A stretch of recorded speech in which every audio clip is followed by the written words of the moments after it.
Investment और finance की जानकारी के लिए Finnovations.com चैनल को जरूर सब्सक्राइब करें और नोटिफिकेशंस पाने के लिए बेल आइकन पर क्लिक करें।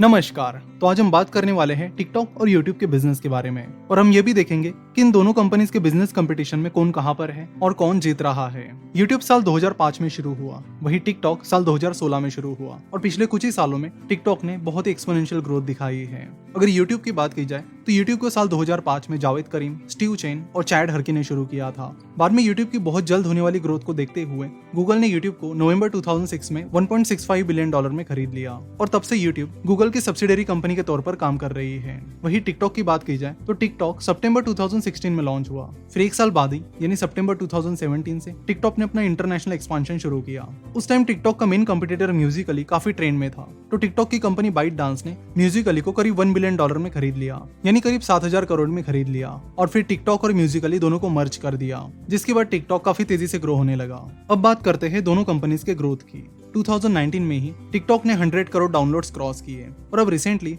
उन्होंने 200 करोड़ डाउनलोड्स क्रॉस कर लिए हैं। इंडिया टिकटॉक के लिए एक बहुत बड़ा मार्केट है और सबसे इंपॉर्टेंट भी। पिछले साल टिकटॉक के 32 करोड़ डाउनलोड्स हुए, जिसमें से 44% इंडिया से थे। तो इंडिया में टिकटॉक की जो ग्रोथ है वो काफी तेजी से हो रही है और साथ ही इस ऐप पर लोग काफी सारा टाइम स्पेंड भी कर रहे हैं। वही अगर YouTube की बात की जाए तो YouTube के वर्ल्ड वाइड 500 करोड़ से ज्यादा डाउनलोड्स हैं और 200 करोड़ एक्टिव यूजर्स हैं। एक्टिव यूजर्स में टिकटॉक की बात की जाए तो अप्रैल 2020 के डेटा के अनुसार टिकटॉक के पास 80 करोड़ एक्टिव यूजर्स हैं। तो फिलहाल तो YouTube का जो एक्टिव यूजर बेस है वो टिकटॉक से ज्यादा है, लेकिन टिकटॉक काफी तेजी से ग्रो हो रहा है और कैचअप करने की कोशिश कर रहा है। टिकटॉक के ऐप इंस्टॉलेशन की जो ग्रोथ है वो काफी तेजी से बढ़ रही है। 2016 में टिकटॉक के हर महीने लगभग 7 लाख डाउनलोड्स होते थे। ये फिगर अब 7 लाख से 7 करोड़ के ऊपर चली गई है। अगर सिर्फ इंडिया की बात की जाए तो इंडिया में टिकटॉक के 11.9 करोड़ मंथली एक्टिव यूजर्स हैं, यानी 11.9 करोड़ लोग एटलीस्ट महीने में एक बार टिकटॉक का यूज करते हैं। वही इंडिया में यूट्यूब के मंथली एक्टिव यूजर्स है 26.5 करोड़, यानी 26.5 करोड़ इंडियंस महीने में एटलीस्ट एक बार यूट्यूब का इस्तेमाल करते हैं।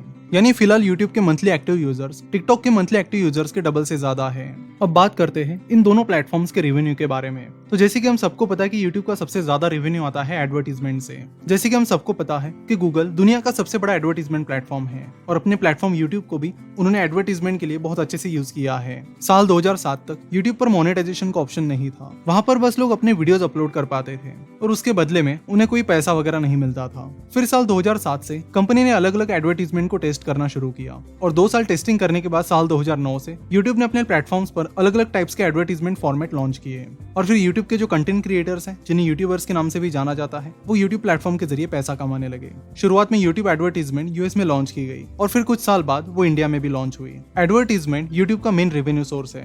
रिसेंटली यूट्यूब ने प्रीमियम सब्सक्रिप्शन भी लॉन्च किया है, लेकिन अभी भी यूट्यूब का जो मेन रेवेन्यू सोर्स है वो एडवर्टीजमेंट ही है।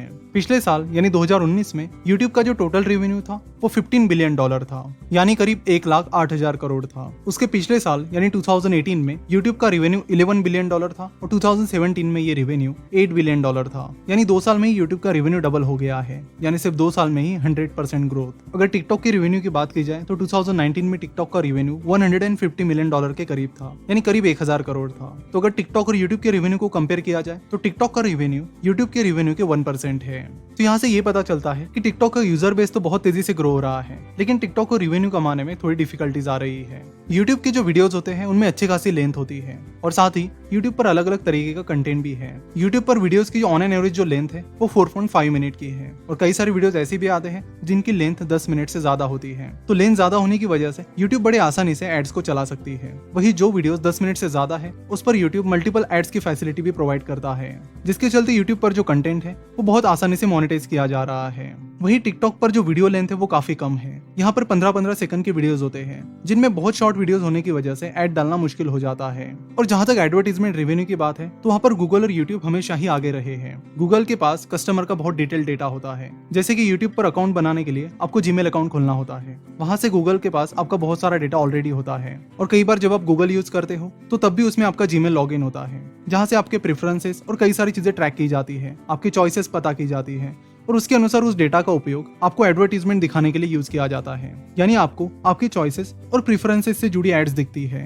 यानी इन शॉर्ट यूट्यूब और गूगल के पास आपका बहुत सारा डेटा है और इसका फायदा जो कंपनी यूट्यूब और गूगल पर एडवर्टीजमेंट करना चाहती है उसे मिलता है। वो बड़े आसानी से उन लोगों तक अपने एड्स पहुंचाते हैं जो लोग उनका टारगेट कस्टमर होते हैं। वही अगर टिकटॉक की बात की जाए तो टिकटॉक के पास कस्टमर का बहुत ही लिमिटेड डेटा होता है, जिसकी वजह से एडवर्टीजमेंट करने वाली कंपनी अपने टारगेट कस्टमर्स तक फोकसली ऐड नहीं पहुंचा सकती, इसलिए वो यूट्यूब और गूगल को ही प्रीफर करना पसंद करते हैं। दूसरा मेन इशू ये है कि टिकटॉक मेनली एंटरटेनमेंट के लिए यूज किया जाता है। हालांकि टिकटॉक ने एजुकेशन कंटेंट लाने के लिए कई सारे कैंपेन्स भी शुरू किए थे, लेकिन वो सक्सेसफुल नहीं हुए। वही यूट्यूब पर कंटेंट की काफी सारी वेराइटीज है, जिसके चलते एडवर्टीजमेंट करने वाली कंपनीज को अपना प्रोडक्ट सही लोगों तक पहुंचाने में आसानी होती है। तो यूट्यूब पर अलग अलग तरह का कंटेंट है, अलग अलग तरह का कस्टमर बेस है, जिससे अलग अलग सेक्टर की कंपनीज को भी अपना टारगेट कस्टमर मिल जाता है।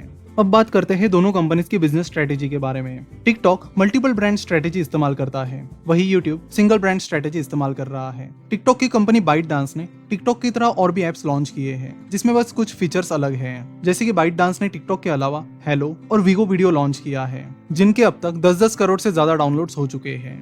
एफएमसीजी कंपनी हिंदुस्तान यूनिलीवर भी मल्टीपल ब्रांड स्ट्रेटेजी इस्तेमाल करती है, जिसमें वो सिमिलर प्रोडक्ट्स को अलग अलग ब्रांड्स के जरिए लॉन्च करती है। जैसे कि उनके पास वॉशिंग पाउडर्स के 3 ब्रांड्स हैं, जैसे कि सर्फ एक्सल, रिन और व्हील, और इन तीनों भी ब्रांड्स के जरिए कंपनी को 1000 करोड़ से ज्यादा का रेवेन्यू आता है। तो एचयूएल ने मल्टीपल ब्रांड स्ट्रेटेजी को बहुत अच्छे से इस्तेमाल किया है। वही यूट्यूब सिंगल ब्रांड स्ट्रेटेजी पर फोकस कर रहा है। हमने देखा कि यूट्यूब ने वीडियोस के अलावा म्यूजिक में भी एंटर किया और यूट्यूब म्यूजिक लॉन्च किया। तो यूट्यूब एक ही ब्रांड के जरिए यानी अपने यूट्यूब ब्रांड के जरिए ही अलग अलग चीजों को कवर करने की कोशिश कर रहे हैं। जल्दी यूट्यूब टिकटॉक को कंपटीशन देने के लिए शॉर्ट्स नाम का फीचर लॉन्च करने की प्लानिंग कर रहा है, जिसके जरिए लोग यूट्यूब पर भी शॉर्ट वीडियोस अपलोड कर पाएंगे। एक्चुअली यूट्यूब से पहले फेसबुक ने टिकटॉक से कम्पीट करने की कोशिश की थी, जिसके लिए 2018 में फेसबुक ने लैसो नाम का ऐप लॉन्च किया था, लेकिन वो कुछ कमाल नहीं कर पाया। फेसबुक का ये ऐप 1 करोड़ इंस्टॉल्स भी क्रॉस नहीं कर पाया। तो अब देखते हैं कि यूट्यूब अपने इस नए फीचर के साथ कितना सक्सेसफुल होता है। अगर यहाँ पर यूट्यूब अपने प्लान में सक्सेसफुल हो जाता है तो वो टिकटॉक के लिए काफी भारी पड़ सकता है, क्योंकि जैसे कि हमने देखा कि यूट्यूब और गूगल के पास बहुत ज्यादा कस्टमर डेटा है,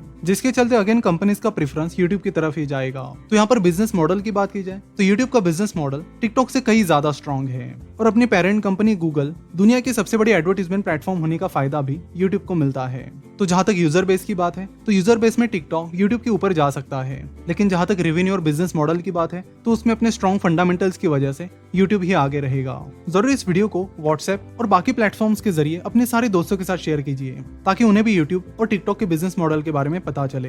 अभी 20 मई से हमारे लाइव स्टॉक मार्केट कोर्स की नेक्स्ट बैच शुरू हो रही है, जिसमें आप घर बैठे पूरा स्टॉक मार्केट सीख सकते हो। फिलहाल इस कोर्स पर 37% का डिस्काउंट भी मिल रहा है, तो इस लॉकडाउन पीरियड का इस्तेमाल आप अपनी स्किल डेवलप करने के लिए कर सकते हो। इस कोर्स की लिंक नीचे डिस्क्रिप्शन और कमेंट बॉक्स में दी गई है। वीडियो देखने के लिए और हमसे जुड़े रहने के लिए आपका बहुत बहुत धन्यवाद।